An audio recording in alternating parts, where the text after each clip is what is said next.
Well, this is the final episode of the season. It's the conclusion of the story we're telling with Decker Unclassified, A New Hero. There's a wonderful scene that Joe came in and said, how am I going to even do this? Because you have old Davidson Sr. talking to young Davidson Jr., and through the magic of special effects, we are able to really let one gifted actor play those two different characters. When you see it, you're just going to be blown away. And it's movie magic. We finally figure out that the First Lady is up to no good, but we still don't know what her ultimate scheme is, but we know she is the enemy. And Kington figures, well, what are we going to do? We need Decker, but Decker is gone. So Kington goes to the CIA and finds out that Decker did have a son. And it's up to Kington now to find the son and convince him to be the hero that he needs to be. Who the hell are you, old man? Jack Decker Jr. I finally found you. In this episode, we actually get a peek behind the curtain of the Victorville Film Archives, and you can see some of the great work that we've been doing. We talked to some experts and used some predictive computer models to show and to learn what the Victorville Film Archives could look like in the next few years. And at this point, it's all speculative, but we believe that this is a pretty accurate depiction of what the archives will turn out to be. This episode really sizzles because it plays with the idea of generations and fathers and sons and that very fascinating conflict. If my son had lived, I imagine that we'd be having these sort of father-son conversations all the time.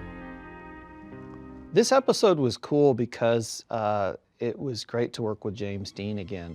He had been one of the main parts of Decker versus Dracula, which was actually the third season of Decker, and which unfortunately was never completed. And so I kind of feel like in this episode we finished what we started, and it was great to have Tim on board. I'd like to thank Dr. San for his DNA testing of Mr. James Dean, which really paved the way to have Mr. Dean be included in this series. This really is kind of the unofficial conclusion of Decker versus Dracula, and it was really nice to work it into this season of Decker Unclassified. However, I do think there are still a few missing tales of Decker's battles with the great Count Dracula, and hopefully in the future we'll be able to film those episodes as well and present them to you. You know, I know a lot of fans are going to have their own theories about what happened to Jonathan Kington. Well, let me tell you from the horse's mouth, Jonathan Kington was killed by the First Lady, shot in the head, and that's the end. That's the last you'll ever see of him. Greg, I want you to be okay with this, but not all characters are going to live forever.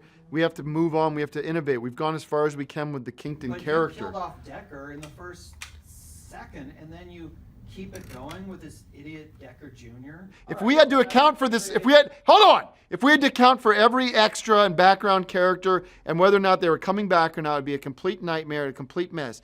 Agent Kington is one of many characters that's not returning for the next season. Thank you very much. Thank you very much. You've spoken on the issue, but I have the final word. Okay, thank you very much. You've had your time. Thank you. Good night. All right. Well, don't use any of that footage. Sonny Corleone passed away in the first Godfather. He never came back after that. He died in the second one. You know, listen, that's life. You know, not everything works out.